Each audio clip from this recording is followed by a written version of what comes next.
Panguva ino yatiri kuti efaction inosapota VP Kosanduro Chiwenga yotanga kuisa mathreats kune zvegananda, especially kune ZANU-PF president aiwa president Emmerson Damzo Mnangagwa vachinzi ma-attempts ekuda kuritaya kana kufaya VP Kosanduro Chiwenga aiwa acha backfire. Azvipere mushe panguva ine pari kunzi pane ma-factional tensions with the ruling party ZANU-PF kuchionekwa kunzi the current situation iri very tense and zvitongori pachena kuti kuraiza kuri kuita vamwe vakomana vamburi kuona vemari zvitongoripo pachena kuti they are targeting aiwa kuya vachireplace VP Kosanduro Chiwenga. Subscribe or like out on the bell icon.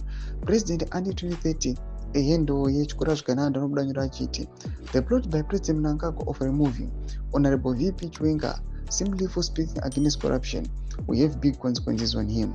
A group of lawless government ministers are planning to illegally amend the constitution so as to extend ED's rule.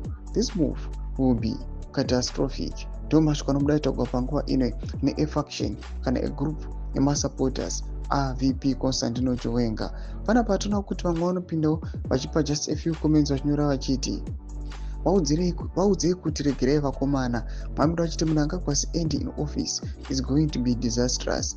Mwari kupindawo achinyora achiti these narratives munenge muchiawana copy always lying to citizens of Zimbabwe. General is safe and sound. Apa this reply after another comment hatisingaiti tirerenge panguva ino achitaura aiwa zvakashata pamusoro paVP Kosanduro Chiwenga.